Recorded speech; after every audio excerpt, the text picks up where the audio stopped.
Hello horror addicts, कैसे हैं आप सब। आज मैं फिर से हाजिर हूँ एक नई कहानी के साथ। एंजॉय। अमूमन मैं हमेशा अर्ली मॉर्निंग ही जॉगिंग करता हूँ। दुनिया के जागने और शोरगुल शुरू होने से पहले उस वक्त की शांति में अलग ही सुकून होता है जो मुझे बहुत पसंद है। लेकिन उस दिन ऑफिस से मैं बहुत फ्रस्ट्रेट होकर आया था और बहुत बेचैनी भी हो रही थी, तो खुद को शांत करने के लिए मैं जॉगिंग के लिए निकल गया। रोज़ तो मैं बिल्डिंग के पार्क में ही जॉगिंग करता था, पर उस दिन मैंने अपना रास्ता बदल लिया एक नई पगडंडी की तरफ, जो शहर के बाहरी इलाके में घने पेड़ों के बीच से होकर गुजरती थी, जो कि कोई 3 किलोमीटर लंबी थी, जो एनवायरनमेंट बदलने के लिए एकदम सही लग रहा था। इसलिए मैंने अपने रनिंग शूज़ पहने, हेडफोन्स पकड़े और उस तरफ चला गया। सूरज अभी ढल रहा था और आसमान ढलते हुए सूरज की लालिमा लिए हुए था। ये शाम वैसी ही थी जिसमें मुझे सब कुछ बहुत खूबसूरत और पीसफुल लग रहा था। पीस जिसकी मुझे बेहद ज़रूरत थी उस वक्त। मैंने जीपीएस से लोकेशन चेक किया और उस पगडंडी की एंट्रेंस पर जा पहुंचा। चारों तरफ ऊंची ऊंची घासें उगी हुई थी, जिसने साइन बोर्ड को लगभग ढक लिया था। मैंने एक गहरी सांस ली और मुड़कर मेन रोड को एक आखिरी बार देखा, फिर पगडंडी पर कदम बढ़ा दिए।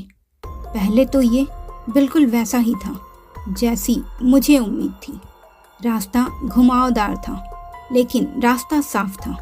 दोनों तरफ ऊंचे ऊंचे पेड़ थे। हवा चलने से उन पेड़ों पर की पत्तियां सरसराहट करती हुई आवाज कर रही थी। पगडंडी पर थोड़ा अंधेरा था, लेकिन ढलते हुए सूरज की रोशनी में बहुत सुंदर लग रहा था।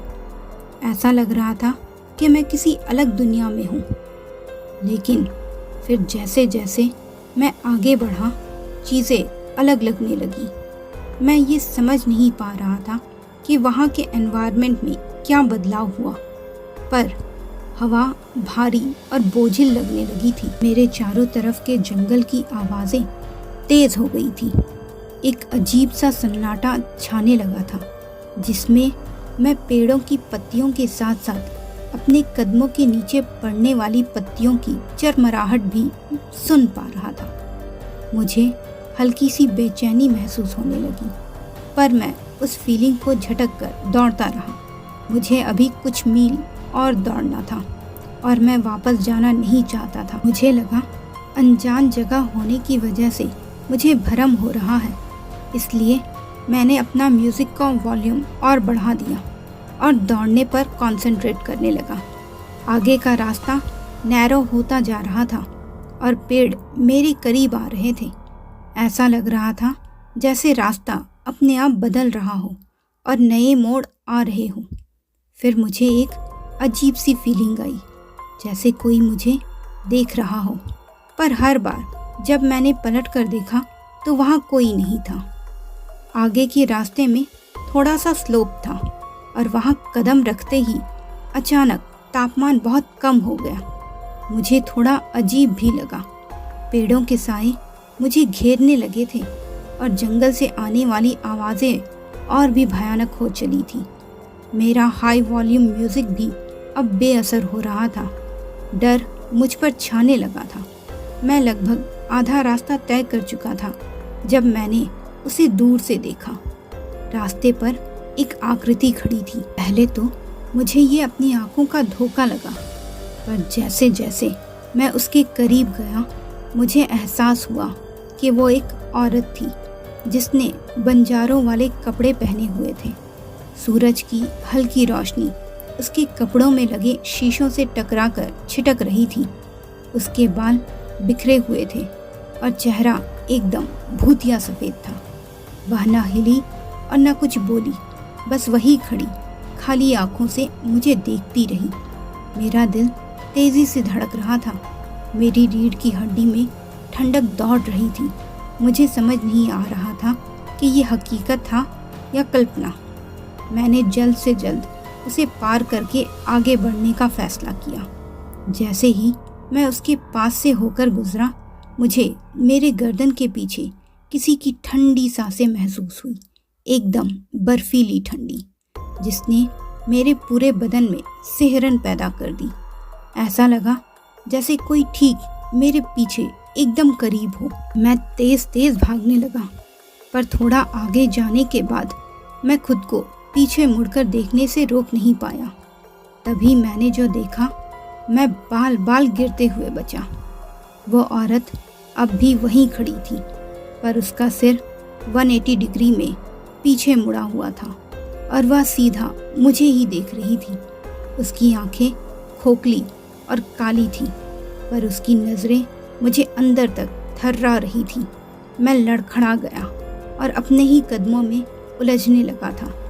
हवा में ठंडक और बढ़ गई और जंगल अचानक से अवास्तविक रूप से शांत हो गया। मैं तुरंत वापस से मुड़ा और भागने की कोशिश करने लगा, पर मेरे कदम आश्चर्यजनक रूप से भारी महसूस होने लगे। एक एक कदम बढ़ाना बहुत मुश्किल हो रहा था। आगे एक और मोड़ आया, तो उससे बचने के लिए मैं जल्दी से मुड़ा, तो क्या देखता हूँ, वो ठीक मेरे सामने खड़ी थी। अब भी उसकी पीठ मेरी तरफ थी और उसका सिर पूरी तरह से मेरी तरफ घुमा हुआ था और अपनी खाली खाली आंखों से वो मुझे घूर रही थी।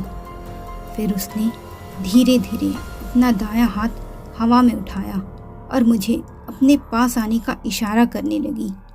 ये सब कुछ इतना भयावह था कि मेरा दिल एक बार को इतनी ज़ोर से धड़का कि जैसे सीने से निकलकर बाहर ही आ जाएगा।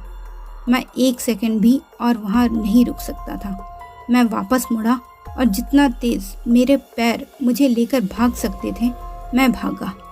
आते वक्त जो रास्ता सुंदर लग रहा था, अब वहाँ मुझे घुटन हो रही थी। मैं उखड़ी हुई सांसों के साथ भागते हुए उस पगडंडी से बाहर मेन रोड पर आ गया।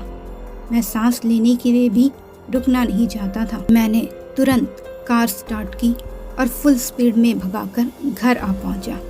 मैं पसीने से लथपथ था, मेरा दिल धड़क रहा था। मैंने सभी दरवाजे बंद कर दिए और घर की हर लाइट जला दी, इस उम्मीद से कि ये मुझे उस रात सुरक्षित रखेगी। मैं बेड पे चादर सिर से ओढ़कर छुप गया और कब आंख लग गई पता ही नहीं चला। मुझे एक बुरा सपना आया। मैंने सपना देखा कि मैं अपने बेडरूम में बिस्तर पर लेटा हुआ था।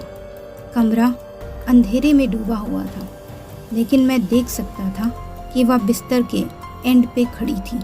उसकी पीठ पहले की ही तरह मेरी ओर थी और उसने अपना सिर मेरी ओर घुमा लिया था। उसके हाथ अभी भी बेतहाशा हिल रहे थे और पूरा दृश्य उस बुरे सपने में भी अविश्वसनीय रूप से परेशान करने वाला था। मैं डर से एकदम नम हो गया था। मैं चीखना चाहता था, लेकिन कोई आवाज़ नहीं निकल रही थी। मैं देख सकता था कि उसकी आंखें मेरी ओर ही टिकी हुई थी।